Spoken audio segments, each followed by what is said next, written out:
we zijn in Copenhagen. Ja, Kopenhagen. Ik las laatst in een blad dat Kopenhagen de meest leefbare stad van Europa is. Op één, op alle gebieden. Hè. Economisch gezien, je kan hier lekker fietsen. Er zijn parken, er zijn musea.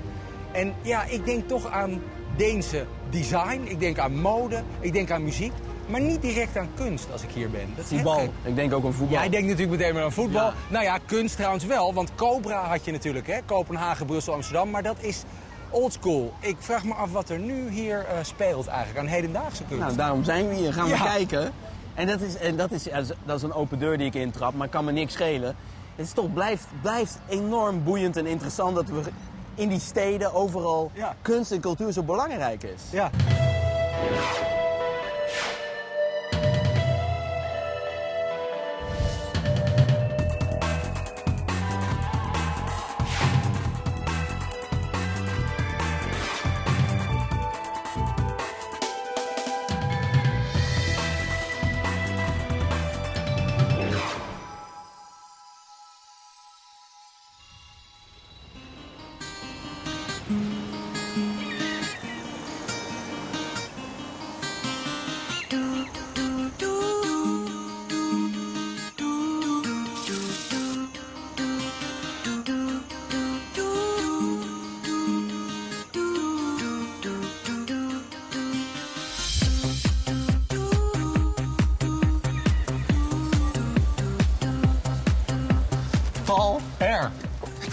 Dat is een pseudoniem of een kunstenaarsnaam. Ja, kunstenaarsnaam. En toch een van ook echt Deens grootste hedendaagse schilders, hoor.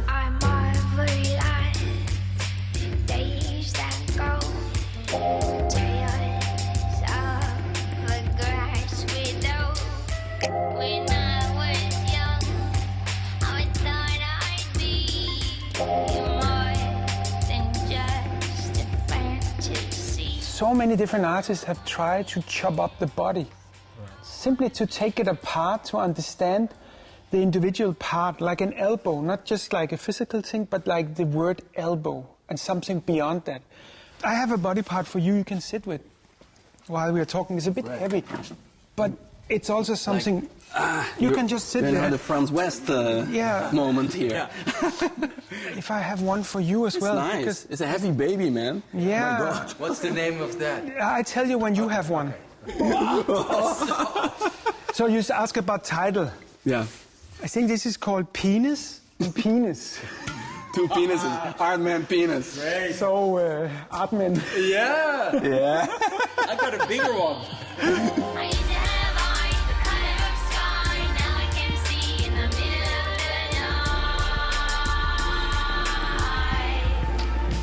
You have two cultures in you, right? Because you're part Israeli and part Danish. Yeah, I'm born in Tel Aviv. Yeah. Mm-hmm. But my parents ran away in 67, 68, so I kind of grew up here. Yeah. Kind of, yeah. You were born in 67. During the Six-Day War and after the war, they went here. In the summertime, I spent time in Israel, always asking uncles if they had guns, because that's the only thing I was interested in as a kid. And ask an uncle, you have a gun? Hold the gun, and then I would be quiet for hours. And when this was not enough, I could at least do a small drawing to make the adults happy. Because the talent was there immediately. Yeah, I mean, it had no name. As a child, it has no name. You have such a specific style that's almost childlike and very like a pun, like a visual. Was it always there, or? Something terrible happened, you know. I wanted to leave gymnasium. You call that in Holland? Gymnasium. Secondary school. Yeah. And in my family, you can't just say you want to leave. You have to say you would do something else. Yeah. So I went to this private art school when I was 18. The moment I went into the art school, art went out of me. Yeah. And actually I had 10 years where I hated it and it was impossible for me. And I was really lost because I tried to learn it. But after 10 years, I slowly understood somehow to redevelop a language that I knew when I was younger. It's not about childish or anything, but it's more the attitude of putting a paper in front of yourself and not saying what should I do or what would be the right thing to do, but what do I need to do. Landscapes, nudes I want to have naked girls back in the studio. Yeah. Who doesn't? But who wants to paint them? Well, that's a good point. So you're not afraid of those classical. You think those are the genres you need to tackle. I really want to play the ball up against those things, even if it means that I fall. And at the moment when I try this, I fall a lot. If I told you, would you believe my soul is wicked? I'm a thief. They don't burn me. 1690, 'twas a deadly nightshade which finished me. Now I'm haunting. Our job is simply to get people on the dance floor. Yeah. That means they start their imagination. They think that they're included. Yeah. The moment they feel included, Yeah. you start messing them up. Yeah. Somehow, and I'm feeling free. I think there's a lot of nostalgia in your work. Yes. In the use of color, in the use of materials, in some of the signs you look at. So what's your specific Copenhagen then? If you would have to point out something. About Copenhagen? Yeah. What is it here that you can feed off in your work?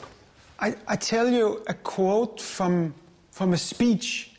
You know, there was a man who was going to marry a woman, and he makes a speech for her. The broom, you call it in English? And he says, I'm so happy that it's you. It could have been somebody else. Yeah. And it's very beautiful. Yeah. And the same about Copenhagen. Copenhagen is great. Copenhagen is special. It could also be somewhere else. Right. You know, it's like, but the special thing for me about Copenhagen is that every corner has a story for me here. Everything is loaded with something. I'm actually not that free here. Right. You spend your first 20 years traveling away from that feeling. Later you find out that's exactly the setup for you, that everything is loaded. You are kind of unfree here. I used to have eyes the color of sky. Now I can see in the middle of the night. I never do a painting where there is no kind of vision behind. I never just start. Because either you're a fool or you're Jesus, and I'm not either or. This is, you could say, a collage, but it's actually small bits and pieces that I kept over the last 20 years. I think there is no painting that I've done that doesn't exist in one. All the sketches from long time till now. Yeah, I mean, it's more trying out ideas, failed ideas that became paintings, or ideas that I forgot to do paintings of, and I just kept them. Could you say that the idea that's bugging you the most gets the attention to be turned into a painting? Not necessarily bugging me the most. The difficult part about doing a painting is your expectation and your imagination about how it should look. If you are much more like saying whatever it takes, if you want to give everything for the painting to really reach a point where it has a body, it stands up and say hello. Yeah. It's a matter of if you can recognize it. Can you recognize this as possible? If you keep saying, no, I only recognize what I had in my mind, then you're going to wait a long time for a great painting.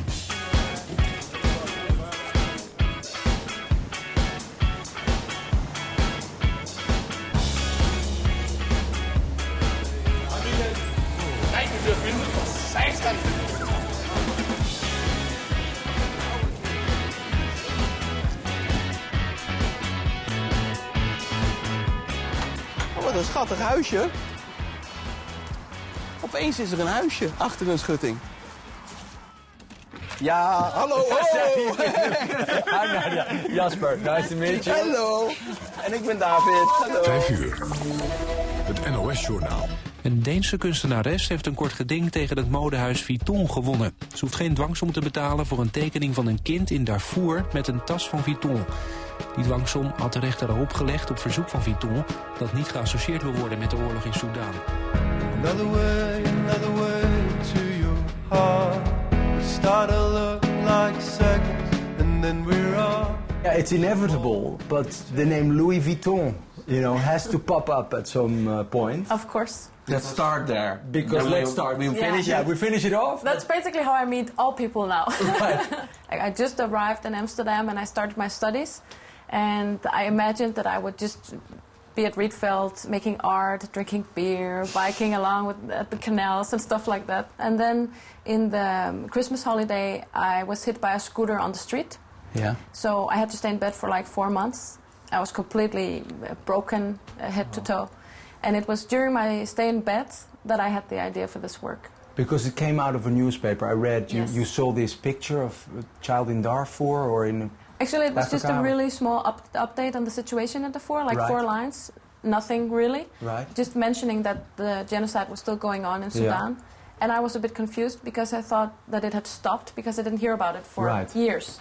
And then on the opposite page, there was a full-page article about Paris Hilton going to prison for, I don't know, speeding tickets or something ridiculous. And seeing this... The juxtaposition of those. Yes, this strange way of prioritizing small and big news, or gossip, actually. It provoked me. And I thought it would be great to make an artwork that could sort of challenge the way the media works, and then possibly make a debate about it, as well as bringing Darfur back into the media. But it brought a big debate, but it also brought you a case against you. Yes. I never expected that, actually, because there was never a logo on that bag. All kind of ways, all kind of ways till you got another way till it stays.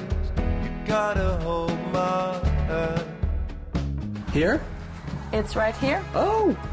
So how did you come to combine Palin and Ronald McDonald? Where did that come about? Well, obviously it's a remake of this very famous Renaissance painting. Perhaps you know it. It's called The Fall of Man.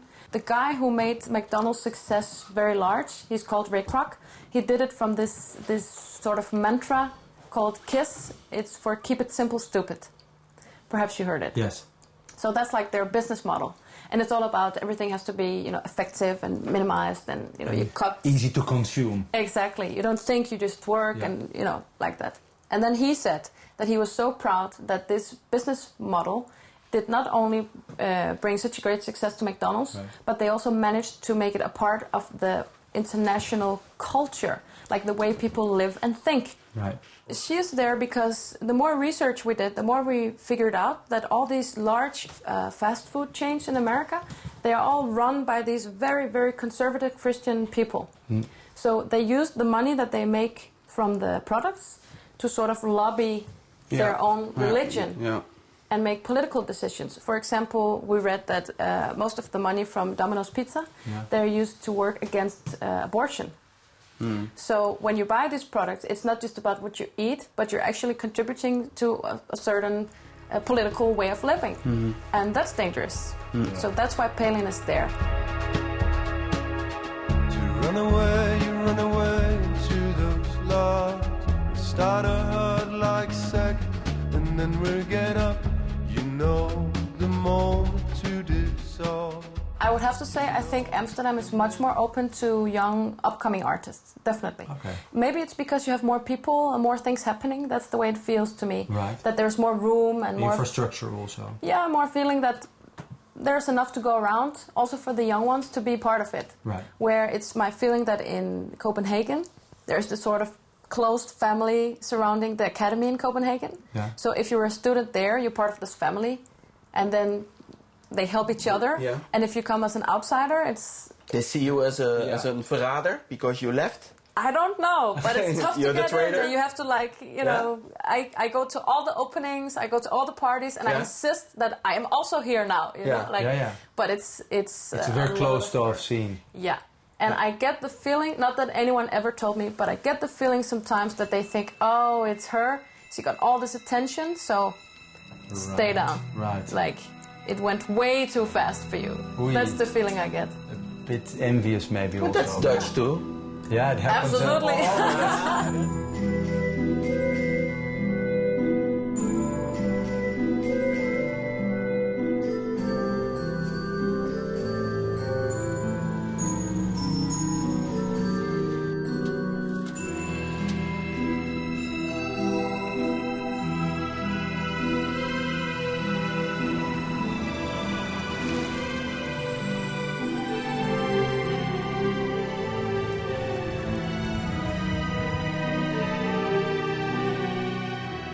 Ja, in Kopenhagen denk je eigenlijk altijd aan Louisiana, het beroemde museum in Humlebaak.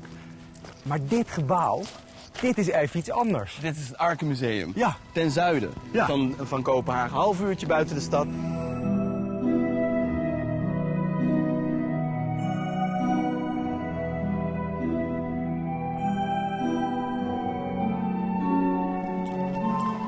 En dit is Yang Xiaobin.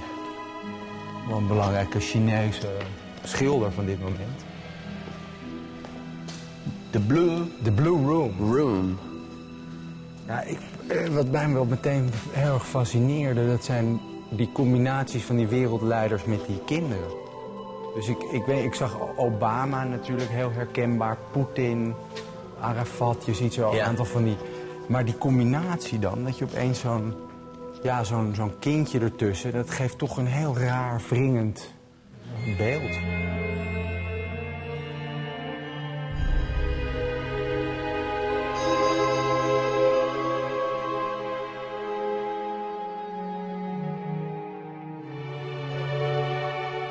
En daar de kosmos. En Is het niet hartstikke corny, man? Hartstikke kitsch eigenlijk. het raakt me toch. Ja. Ja. Grappig, hè? Dat het jou dan raakt en mij... Je hebt er niks mee. Je vindt het plaatjes. Het is een beetje te makkelijk zo van...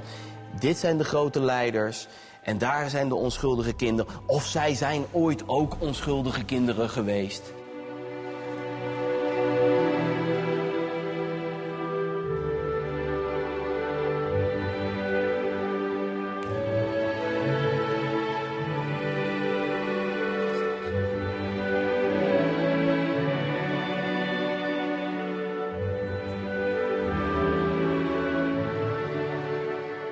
Hij zit volgens mij als poppenspeler in een Icova-bak.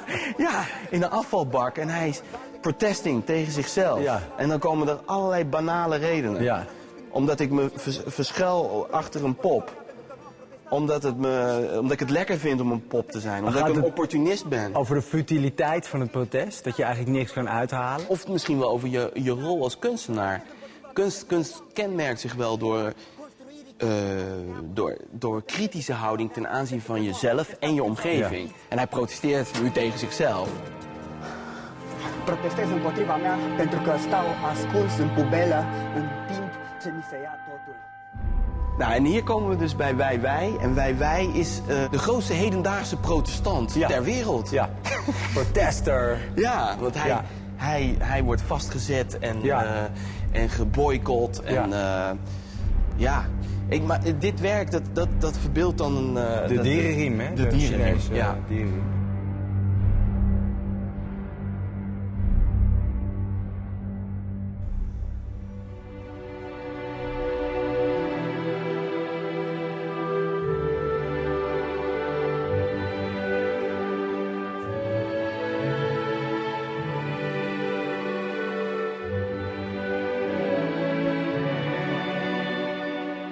Ze hebben de grootste collectie Damien Hirst. Ja, en de grootste spotpainting. Dus dit schijnt dit is de grootste die hij ooit heeft gemaakt.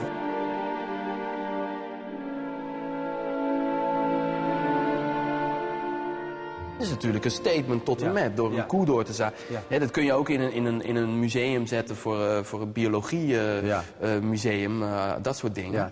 Maar hij heeft het toch zo weten te manoeuvreren, met zoveel overdrijving, dat het kunst is geworden. Ja, en dat het een verheviging van de realiteit oplevert. En ik denk dat alle goede kunst dat wel doet.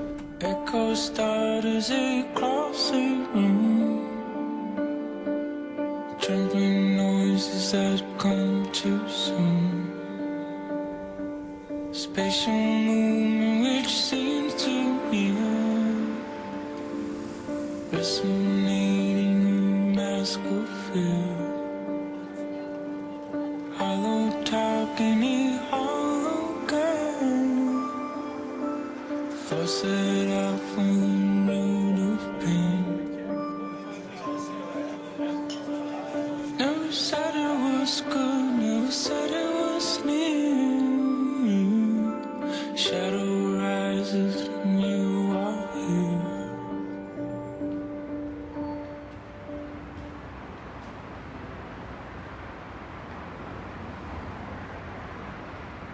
So this is the space, and we are in a place called Nørrebro, which is sort of just a very nice location for all kinds of people. Yeah.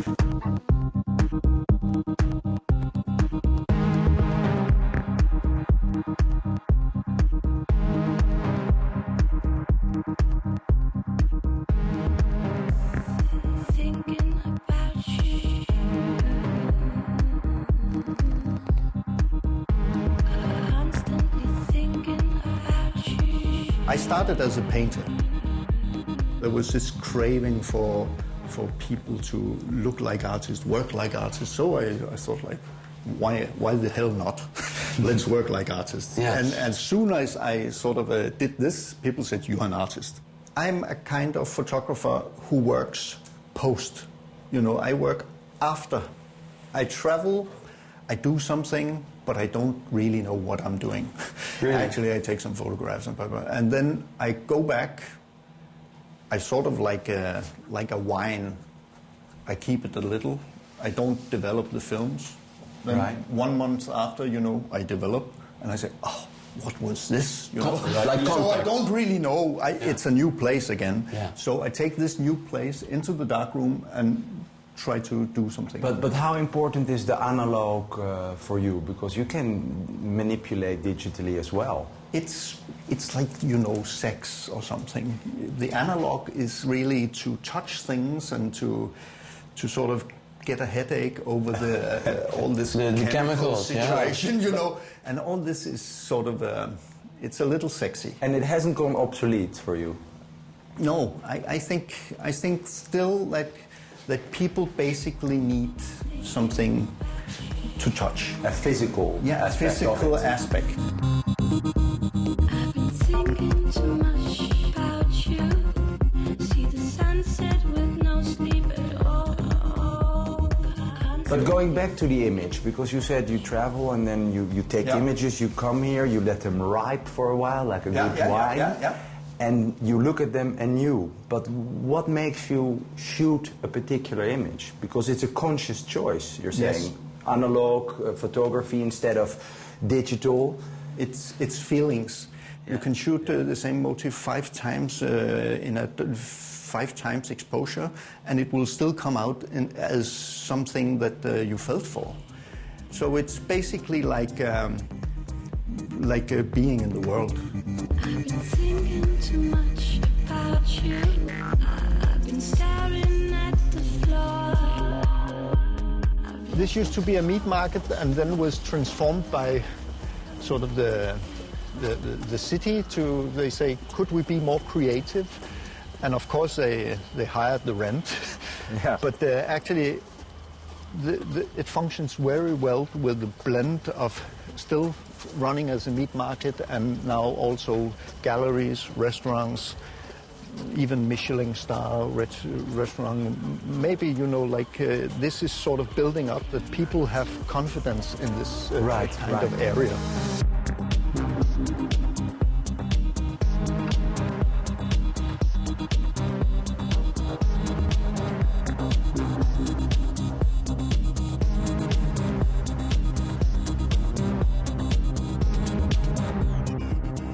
When you go hunting, you don't have to have like kill 50 animals at a time. You can just go for a good day, and maybe you catch something, maybe you don't. But that's what I notice as an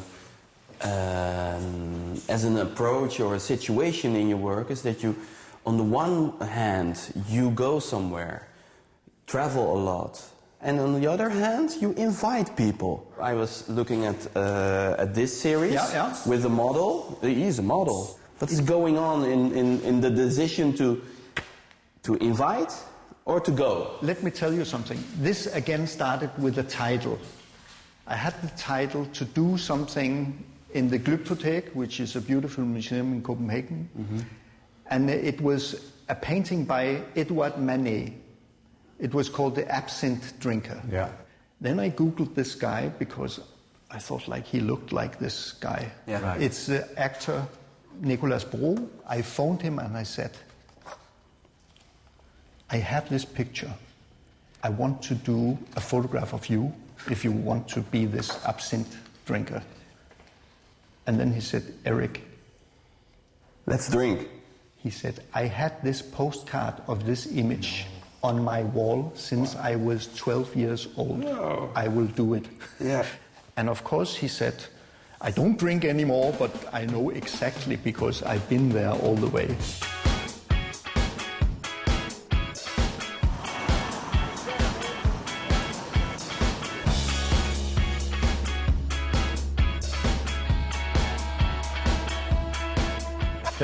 Jasper, Ja. Kopenhagen heeft me heel veel energie gegeven. Ja. Ik heb ervan genoten. Ik heb veel van de stad zelf. Dat is een aanrader. Maar het is ook een aanrader om hier naartoe te gaan en heel veel kunst te zien. Want die hebben we gezien.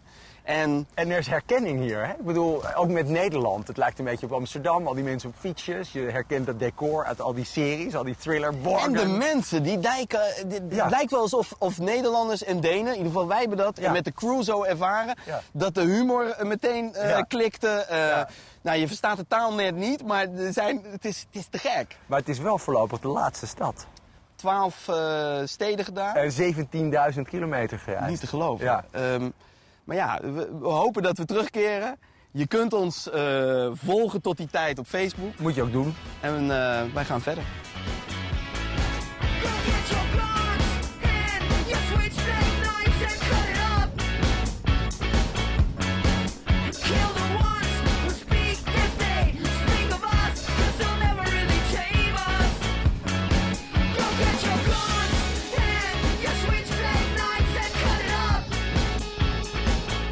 Onze programma's bezuinig je niet 1, 2, 3 weg.